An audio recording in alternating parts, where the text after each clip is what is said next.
Assalamualaikum warahmatullahi wabarakatuh. Apa kabar anak-anak semuanya? Sehat ya?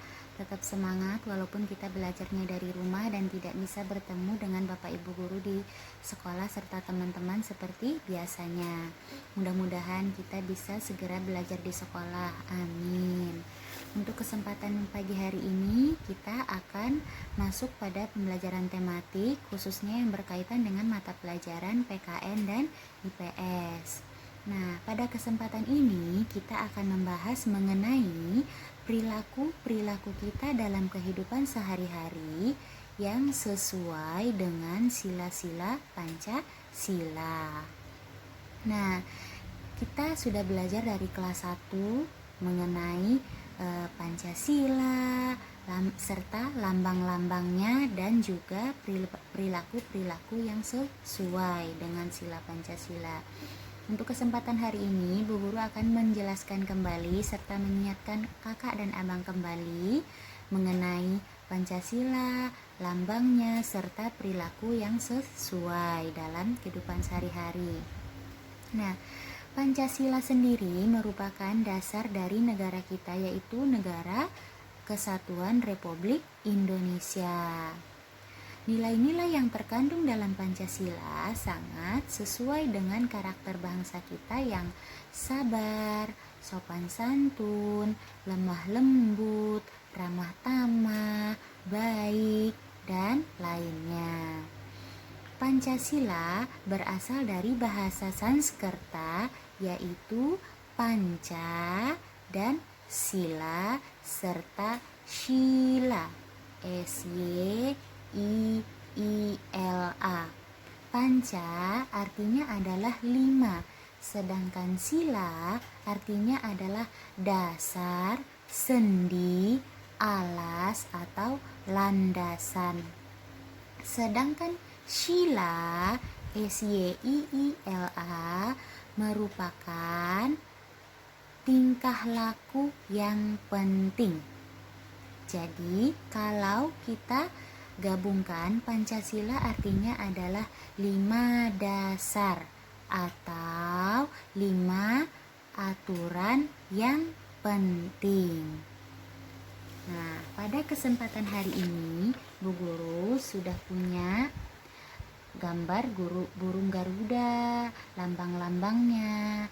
Nah, nanti Bu Guru akan menjelaskan secara keseluruhan disertai dengan perilaku-perilaku yang sesuai dengan sila-sila Pancasila. Kita langsung saja ya, Nak ya. Yang pertama di sini kita melihat gambar bintang. Nah, gambar bintang ini merupakan sila lambang dari sila pertama Pancasila, yaitu ketuhanan yang Maha Esa. Ketuhanan yang Maha Esa, berarti dari sana kita sudah bisa mengambil kesimpulan kalau perilaku kita ini berkaitan dengan Tuhan atau Allah serta orang-orang yang ada di sekitar kita. Contohnya, yang pertama yang berkaitan dengan hubungan kita dengan Allah atau Tuhan, yang pertama adalah rajin beribadah. Rajin beribadah contohnya apa saja, Bu? Kita sholatnya tepat waktu, puasa, terus apalagi rajin ngaji, rajin tadarusan, rajin hafalan.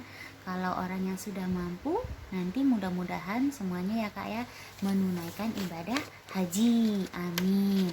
Terus selain itu, selain hubungan kita dengan Allah, sila pertama juga menganjurkan hubungan baik kita dengan sesama manusia, yaitu contohnya kita menghargai orang yang sedang beribadah.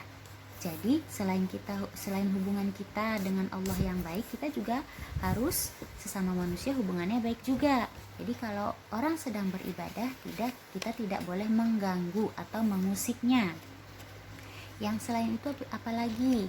Kita mengucapkan selamat hari besar kepada orang yang merayakannya, khususnya agama ya. Kita boleh mengucapkannya. Terus yang kedua, kita lanjut ya Nak. Yang kedua, sila kedua adalah di sini ada gambar rantai. Rantai ini merupakan lambang dari sila kedua Pancasila, yaitu kemanusiaan yang adil dan beradab.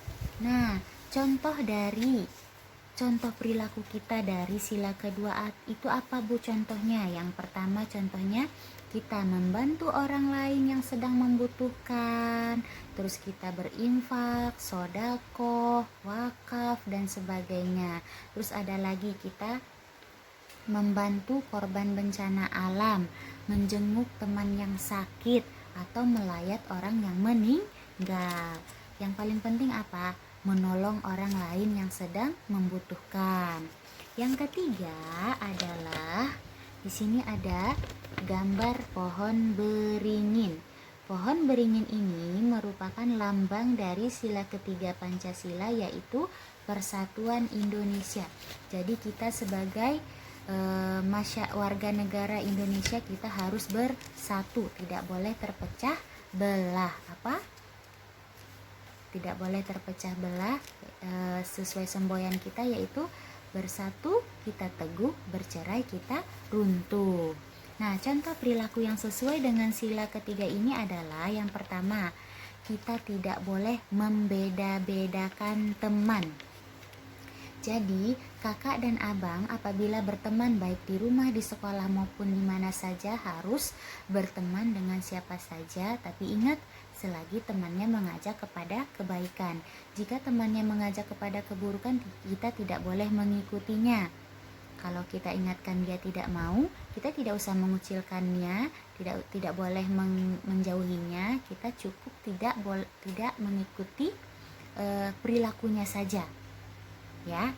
Nah, selain itu apalagi kita menghormati kebudayaan orang lain, kebudayaan daerah lain. Contohnya orang Betawi menghargai kebudayaan orang Sunda, orang Jawa menghargai kebudayaan orang Betawi dan sebaliknya, serta yang daerah-daerah yang lainnya. Terus yang lainnya apalagi Bu yang sesuai dengan sila ketiga? Kita yang selanjutnya adalah mengutamakan kepentingan umum di atas kepentingan pribadi atau kelompok. Jadi kalau kita punya kepentingan pribadi atau kelompok kita atau keluarga kita, terus ada kepentingan umum yang lebih mendesak, jadi kita harus memenuhi kepentingan umum terlebih dahulu. Terus yang terakhir adalah kita hidup rukun dengan orang lain atau warga sekitar. Yang keempat adalah di sini ada gambar kepala banteng. Kepala banteng ini merupakan lambang dari sila keempat, yaitu kerakyatan yang dipimpin oleh hikmat kebijaksanaan dalam permusyawaratan perwakilan. Contoh perilaku yang sesuai dengan sila keempat adalah yang pertama, bermusyawarah. Musyawarah, untuk apa kita mengadakan musyawarah? Agar nanti jika sudah mengambil keputusan tidak terjadi salah paham. Jadi semuanya sudah setuju untuk keputusan yang dibuat. Contohnya apa? Di mana Bu kita musyawarahnya? Di sekolah. Contohnya musyawarah untuk pemilihan ketua kelas, untuk pemilihan wakil ketua kelas, bendahara, sekretaris dan sebagainya. Terus yang selanjutnya, selain musyawarah kita juga berhak mengeluarkan pendapat kita. Kalau untuk yang sudah cukup umur, yang 17 tahun ke atas, mungkin menyumbangkan suaranya pada pemilihan umum. Kalau untuk kakak, kalau masih usianya SD, kakak atau abang bisa di mana Bu? Bisa di sekolah, contohnya untuk pemilihan ketua kelas dan untuk pemilihan yang lainnya yang diadakan oleh sekolah, bisa melalui voting dan sebagainya. Yang terakhir adalah contoh dari sila keempat, mematuhi peraturan yang telah disepakati. Jadi kalau kita sudah setuju dengan peraturan yang ada, berarti kita harus mematuhinya.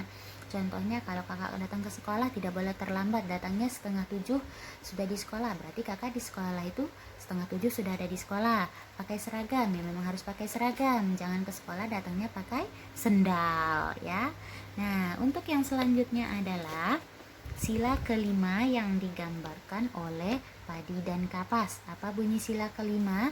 Ya, sila kelima bunyinya adalah keadilan sosial bagi seluruh rakyat Indonesia.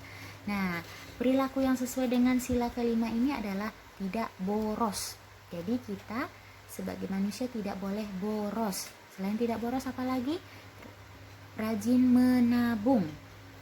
Jadi kalau dikasih jajan sama ayah bundanya, jangan dihabiskan semuanya. Kalau bisa disisakan untuk ditabung. Selain itu apalagi gotong royong atau kerja bakti. Jadi ketika ada di lingkungan sekolah gotong royong atau kerja bakti, di sekolah, di rumah, dan di mana saja kita harus ikut serta, harus ikut andil, jangan diam saja. Selain gotong royong kerja bakti apalagi Bu? Tidak malas bekerja. Tidak malas bekerja ini banyak. Mau itu ikut gotong royong, mau melaksanakan tugas yang telah diberikan, mau di sekolah mau di rumah, membantu orang tua, tidak malas, harus ikut bekerja. Yang terakhir contohnya adalah menghargai karya orang lain. Ini sangat penting. Contohnya apa aja? Lukisan, nyanyi yang sudah dibuat orang lain, puisi, pantun, dan sebagainya, kita harus menghargai, jangan dihina. Kita harus mensupport orang lain yang membuat sebuah karya supaya semakin baik. Nah, sampai di sini dulu ya penjelasan dari Bu Guru. Nanti untuk tugasnya akan Ibu infokan di grup. Oke, tetap semangat ya Nak. Assalamualaikum warahmatullahi wabarakatuh. Bye.